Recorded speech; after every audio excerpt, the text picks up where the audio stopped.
Hello, thank you guys so much for clicking this video today. I really appreciate it. I've got Pi here. This is his, I think, third or fourth podcast. I really love learning from Pi. He has vast knowledge on the Cardano blockchain, Pluto smart contracts, as he is the CTO of SundaeSwap. And SundaeSwap was actually the first to ever launch an AMM DEX on Cardano. So thank you for being here, Pi. How are you doing today? I'm doing pretty good. I always love coming on your show, Pei.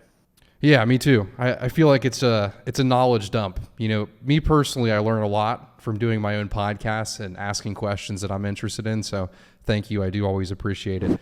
I forgot to mention this, but if you guys could please like this video, comment down below. I would really appreciate it. We're also going to be doing a Sundae token giveaway. So stay till the end of the video to learn how you can enter to win some Sundae tokens. So for, someone that's new to Cardano, what is SundaeSwap? Obviously, it's a DEX. It's a decentralized exchange. But, what makes SundaeSwap unique and stand out? Yeah, so SundaeSwap is one of the kind of first DEXs, the first AMM DEX, like you mentioned, to launch on Cardano. And we've really tried to push the envelope in a number of ways. First, by launching early and by launching with as big of a community as we did, we pushed the blockchain to its limits and found a lot of ways to improve kind of the ecosystem. Wallets got a lot better, network tooling and reporting got a lot better, things like that.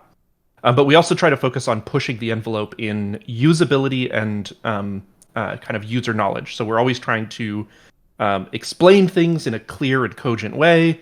We're always kind of striving for our user interfaces to kind of present things in the best way for the new user, because we really see our target demographic as kind of the next billion users on Cardano. Awesome. So you mentioned a lot of that tooling has changed since then. Since you guys were the first AMM DEX that has ever released, is there anything that you guys would have done differently on the launch as far as, architecture or anything that you would change now with the existing tooling? Yeah, I mean, it's hard to think of things that, like, obviously there's 1,000 things that I would do differently given infinite time and perfect hindsight. Yeah. But given kind of the time crunch we were on and the constraints of the chain, I'm not sure there's anything we could have done differently. Certainly there's things that we could have done differently around our ISO and around, one big regret of mine is not doing the taste test, which is kind of an idea we announced and that has now become pretty popular in the space under different names. But in terms of our actual launch, we were told by IOG, we're waiting to bump the network parameters until we see load. And so we're like, we'll give you load. Yeah, and that did come, when SundaeSwap launched. I mean, didn't you guys have 150,000 users on the site in the first day? And the blockchain was slowed, at least for a couple of weeks after that. And fortunately, the network parameters changes they came, so then the blockchain allowed for, more transactions. And with the Vasil Hardfork coming up soon, there's even going to be some more throughput there as well. So with the Vasil Hardfork, SundaeSwap, scoopers, what they actually do is they take a few different swaps and they batch them together into one transaction. Right after the Vasil Hardfork, are users going to see any upgrades to SundaeSwap, or is that going to take a little bit more time before those upgrades come? Yeah, so Vasil brings a lot of really exciting things. Probably the one that I'm most excited about is script references, which means right now, every time you build a transaction that involves a smart contract, you have to include that smart contract in the transaction. And a transaction can only be 16 bytes. And so 90% of the space in a transaction is taken up by those scripts. Really? 90%? Yeah, in some cases. Wow. So it was the kind of thing that leading up to our launch, we were trying to save just 37 bytes because that would allow us to get in another escrow in those batch transactions. So it can be really thin margins. And so by moving those and storing them on chain, but then just referencing them, kind of calling back to them when you execute the transaction, you can save a lot of space, which one allows our transactions to be bigger and fit in more swaps, but also allows us to kind of play better with other dApps that are launching, because now you can fit 10 different dApps' transactions in the same block. But all of that being said, I want to kind of temper people's expectations, right? So these features are not backwards compatible in that they can't be used on existing smart contracts. And so you have to upgrade to Plutos V2, which means that all your smart contracts change, which means that you need a new audit, which means that, for a DEX, you need to bridge that liquidity somehow, either convince people to migrate over or use governance to upgrade it, something like that.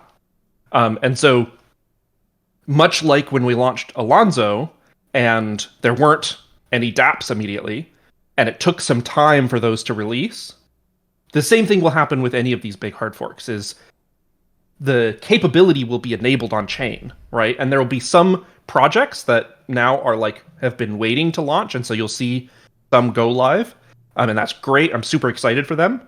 But for kind of established projects, you might see that take a bit more time, especially if, SundaeSwap, they're focusing on different things. So for example, we're focusing right now on governance so that the Sundae community can vote. And one of the first things that we're going to have the community vote on is, should we focus on a complete rewrite of the smart contracts with a ton of new features and release that all at once later down the line? Or should we do kind of a minimal upgrade to Plutos V2, get everybody to migrate over, and then potentially have to do a second kind of liquidity bridge event in the future, right? And so that's an important decision that the community can make about the protocol that through our governance portal. That's honestly a very bad experience, one for the developers and one for users. I know that's not coming from SundaeSwap. That's the protocol as a whole. Think about it from a developing perspective. Audits are very expensive. It's very expensive to pay somebody to write smart contracts. So is this something that's going to happen forever, moving forward? Or is Vasil just such a big upgrade that this has to happen? Or are we going to be looking at Plutos V3 another 6 to 8 months from now? I mean, it's hard to say. Something about kind of blockchain and smart contracts as code is inherently immutable, right? So a lot of times, the IOG developers will make explicit choices for things not to be backwards compatible because of the subtle implications of, well, what happens if there's a subtle nuance that the smart contracts weren't audited under and those changing environment conditions, right? So what if one of these new Vasil features introduces a bug into a smart contract that, was designed under it in a different environment? Yeah, that's already been audited and tested, and then now you have all of these other variables that are then added into the situation. And even if you think that there's no possible way, we've seen very subtle, very non-obvious bugs being released. And so they have to be very, very, very careful about any changes they make. And so the safest thing is to kind of make that clean cut. And so, something about the nature of smart contracts in general being immutable and being, code as law seems to imply that this kinds of backwards compatibility is at odds. They're at tension and conflict. That being said, I think you will see over time kind of dApps adapt to this and develop design patterns that make it kind of more modular and easier to upgrade pieces without kind of disrupting the whole, right? Yeah.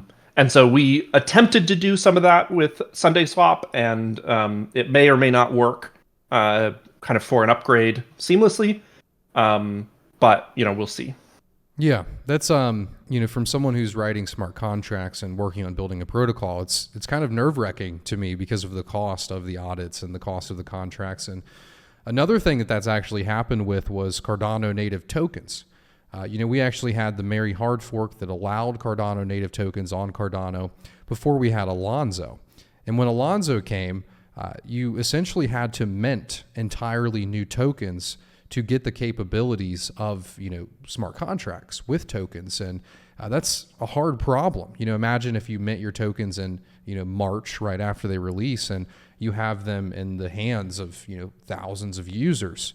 Well, now you're screwed. You don't get that capability unless you mint an entirely new token and create a contract and bring in all of those users' tokens. So yeah, that's definitely a very hard problem to solve, but I completely understand your argument there about immutability and the different variables that may come into play.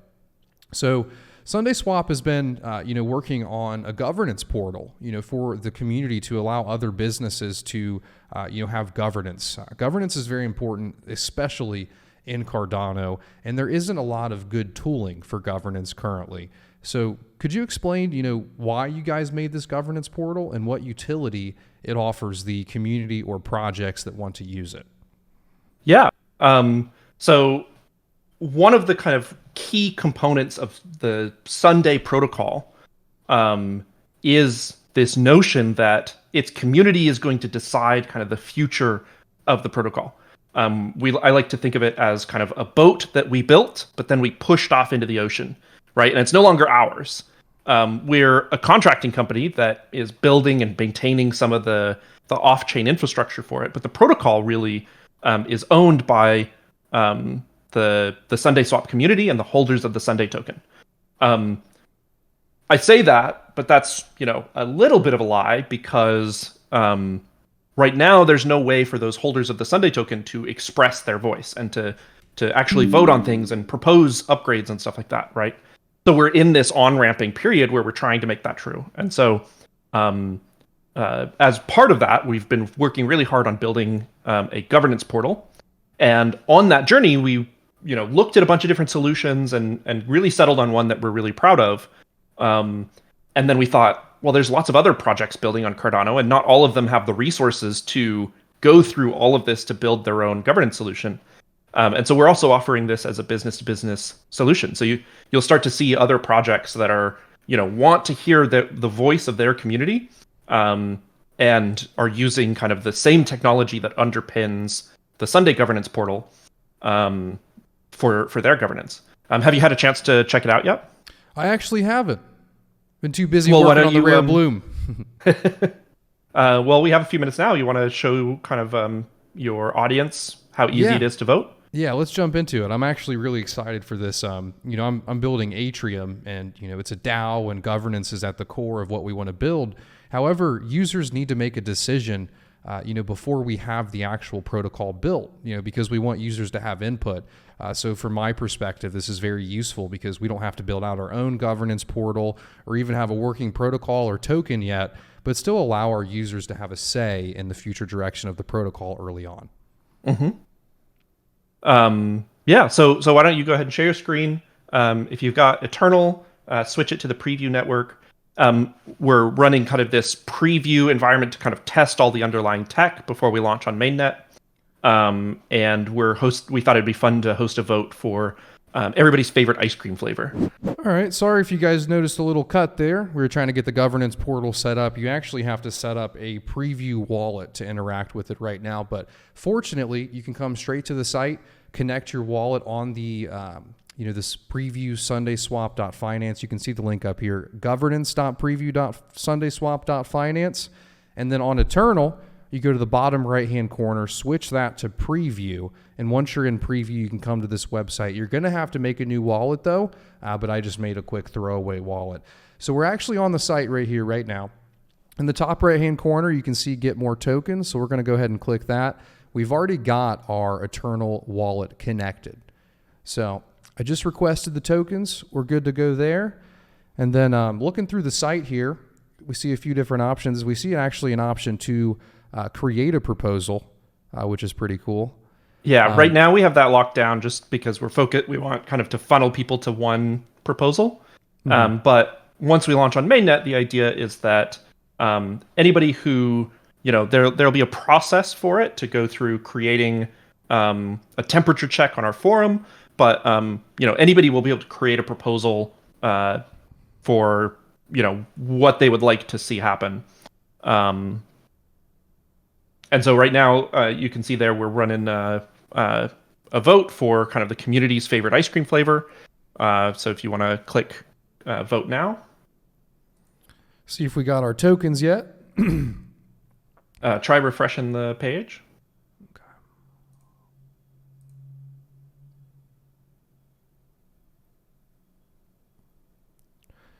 Made Cool. me a So it whale. looks like you've. All right, cool. So now we can click vote now, correct? Mm-hmm. Okay. And so, for each proposal, there'll be like a detailed write-up of, what the author specifically, is trying to convince you of, whether that's, disperse funds for this amount or add this feature or, what's your favorite ice cream flavor? In this case, I'm explaining how I got the list of options, because there's a lot of options to choose from, so I had to narrow it down somehow. And then you can go ahead and pick your favorite.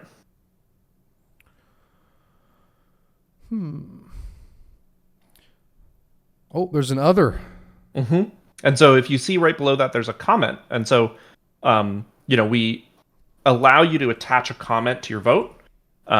This can be used for a number of things. Can that be the other? Yeah, exactly. So one thing that you could use the comment field for is, an other option. Another thing that you could use it for is, certain big members of the community may want to justify their vote. I'm voting no because I think it's detrimental in this way because they know their vote's going to be scrutinized. Yeah. For example, a bunch of people are probably going to download the vote database and see what you voted for, or what I voted for, or what these big kind of Sundae wallets vote for. The Sundae team will have a policy of recusing ourselves from most votes. So kind of those details will be released. But yeah, see, one thing I wanted to call out while you were voting there was no transaction details, right? It didn't show you, oh, I'm using these transaction ins and these transaction out and this fee. It's because it's not a transaction. We're using the wallet to sign your vote, so it's still cryptographically secure, but there was no transaction fee. So it's actually free to vote. And then if you go over to check my vote, you can look up, maybe you've forgotten what you voted or you want to kind of verify that it got on chain. So you can go ahead and it requires another signature, just so that people can't look up arbitrary people's votes while the vote is ongoing. And you'll see information about your vote and see that manually verify button. Yep, vote other, and then cookie dough for my comment. And then where's the verify other that you were talking about? Yeah, so there's that button that's grayed out right now. And so I went into this in more detail in a video with Andrew Westberg on his NerdOut channel. So go give that a watch if you're interested in the kind of nitty-gritty technical details. Yep, we'll put the link for that down below for Andrew. Awesome. The way that we keep all of this secure is by kind of an hourly commitment. So once per hour, we go through and publish a digest of everyone's votes on chain. And that way you can actually verify. And if you want, I can share my screen and show you what that looks like. Yeah, for sure. Yep. So I voted for raspberry, obviously the best flavor. But I can go and manually verify this. And what that does is we kind of provide this cryptographic information you need to verify your vote. So this is what that cryptographic proof looks like. Again, that NerdOut video goes into detail about what all this is. But if I switch back, we've actually built something really cool. Or, well, we haven't. The C Explorer team has. So if I copy that into my clipboard, and then I go and view the on-chain transaction, this opens up that transaction on C Explorer. And so you can see this was published 11 minutes ago, right? So we do this once every hour. And it includes this hash, which is that commitment to all of the votes. And this information you can paste down here and you can check it. And so that's them validating that every step of this cryptographic proof is indeed valid. And so now it's impossible for SundaeSwap Labs, or kind of more realistically, somebody who hacks our servers, to change the vote. If they do, it'll be noticeable because all of these on-chain commitments will show that that wasn't what people voted. And so it's kept secure without having to publish tons of data on chain. That's very cool. I mean, that's going to save some communities, thousands and thousands of dollars in transaction fees. Yeah. So some numbers I throw around. The Cardano community is still small, but the vote that we hosted for our scoopers saw 20,000, just over 20,000 votes. So if you imagine a community 10 times that size as Cardano grows, just in transaction fees for an Agora style vote where it's all smart contracts, that could cost upwards of 200,000 ADA for the community. And even if you're doing metadata style voting, where every vote is included in the metadata of the transactions, that's 0.18 ADA, that's 36,000 ADA for 200,000 people. Whereas this solution cost 0 ADA. Yeah, that's very exciting. So speaking about Agora, what other nuances are there between, Agora and this portal? Yeah, so Agora is a great solution. We plan to use it for SundaeSwap in the long term for the kind of the heaviest hitting decisions. Mm-hmm. Our hesitancy right now is really just about, it's so new, right? The differences are Agora is entirely on chain and it enforces the decision on chain, right? So if you vote to release some funds, it's a smart contract that releases those funds. Our solution is still kind of human executed, right? So once you reach a decision and you have that cryptographic proof of this is what the final vote was, a human still has to go in and actually do what the vote says. Yeah. And just right now, given how kind of early we are in the ecosystem, we feel that that's safer than smart contract enforced. Our plan is to meld the two in the long term so that the enforcement can be carried out on chain by something like Agora. And for really big votes, we do the full vote on chain so that there's no chance of fiddling with anything. But then for smaller votes, we're going to spend $10,000 here, or we're going to add this this thing to the UI, or we're going to remove a scam token from the UI or something like that, to do it off chain so that it can be kind of more cheaper and more iterative and rapid deployment. So could you ever see like a hybrid model of both these being used, like for the big votes where users pay less fees? For example, you batch some of the votes together and submit them into one transaction. Yeah, for sure. I think that I can't list out that solution off the top of my head, but I can see a path to getting there with kind of some R&D. One of the things we plan to kind of expand this solution into is things like zero knowledge voting, where your vote is actually a zero knowledge proof of a vote rather than the vote itself. And so that kind of keeps it secret. And those zero knowledge proofs could dovetail nicely into an on-chain cryptographic validator of such. Could you do explain like I'm 5 ZK knowledge proof? Sure.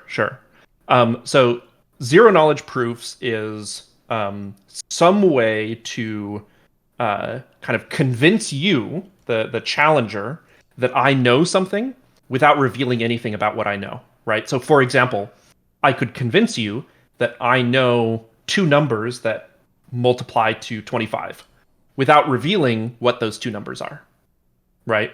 Yeah. I could convince you, if I show you a map, I could convince you I know how to color that with only 3 colors so that no 2 colors are adjacent without actually giving you a color, right? Mm-hmm. Because all you do is you pick one region on the map and then I show you kind of its neighborhood of colorings, right? Yeah. And I randomize it. And so I never give you the whole map, but if you do that enough times, you can convince yourself that the only way I could do that is if I knew the full 3 coloring. Yeah, it kind of reminds me of Atala Prism, where you sign a transaction and say, yeah, I'm over 25. But you don't know, I'm in that range of over 25, but I don't know anymore. Right. Yeah, and I like that moving forward. I hate having to give everyone all of our data. So earlier we spoke a little bit about, the moving to V2 contracts eventually. But without that, are there any other, ways that SundaeSwap plans on scaling moving forward? Yeah. So other than governance, we've been working on a number of big things. For example, we've been working on upgrading our infrastructure to be ready for Vasil, even if we're not going to have kind of Vasil-specific features. We've also been working on a V2 of our UIs, which is a great way that we can scale our user base by, we've gotten a lot of feedback that our user experience for the current DEX is really great, but we've also gotten a lot of feedback of, hey, this could be better, or hey, I'm confused by this. So we're trying to fold that in and build a V2 of the UI because, our user interface doesn't suffer from the same kind of immutability that the smart contracts do. So we've been working really hard on that. And then we've also been looking at, and I want to emphasize this is still kind of early research and development phase. We're not getting ready to launch this, but we've been looking at scaling solutions. Things like Hydra. We won't be using exactly Hydra, but kind of something very adjacent to it, kind of a hybrid model with some other ideas that we have to scale SundaeSwap on layer 2. And as part of that, we're also looking at, a lot of really interesting ideas to scale the idea of a DEX and the idea of, an on-chain smart contract exchange, and how can we push the boundaries of that. So this is still, quite a ways out, right? We've got to kind of finalize the feature set. We've got to, we're still doing prototyping and research and development. Unlike the launch of our DEX, we're not under as big of a time crunch, so we're taking the time to explore a wide array of options. Then we have to kind of build the final set of contracts, then we have to get it audited, then deployed. So don't expect this in the immediate future, but it does pose some really exciting options for not just scaling technically, i.e. being able to support many transactions, but scaling from a user base, right? Offering more and being more attractive to liquidity providers and users who want to swap. Awesome. Yeah, I remember the Twitter space you guys did right after your launch, and you were already talking about, layer 2, and that's the future. So it's nice to see some progress on that. Yeah. So, and maybe I'll tease a little bit for anybody who's going to Rare Bloom. You might want to stop by our booth. I will, for sure. I really look forward to the day of the day early, the Thursday where we're all just in there setting up our booths in the expo center. It's gonna feel weird. It's gonna be like a crossover TV episode or something, Cardano, Twitter all in one place. So you've been building on Cardano for a while. I think the first podcast that we did was early 2021, and you actually got your job at SundaeSwap for cloning the Plutos repo. So I'm very curious on how do you feel about Cardano now? How do you feel about the development cycle, where we are, the progression, the momentum, the community relative to where we were when you first, started learning and building on Cardano? Yeah. I've never felt better about it, honestly. Especially and you know me, I don't like to throw shade. So this isn't a criticism necessarily, but seeing kind of how much effort goes into something like an upgrade on another chain, like the merge, and how those engineers have worked their ass off for one piece of upgrade that there's still many more to go, and then seeing how as difficult as the Vasil Hardfork is, it includes a lot, and it's something that we can do once or twice a year, not just these big events that are 3-4 years in between. And so I think that that's a really positive kind of message for the future.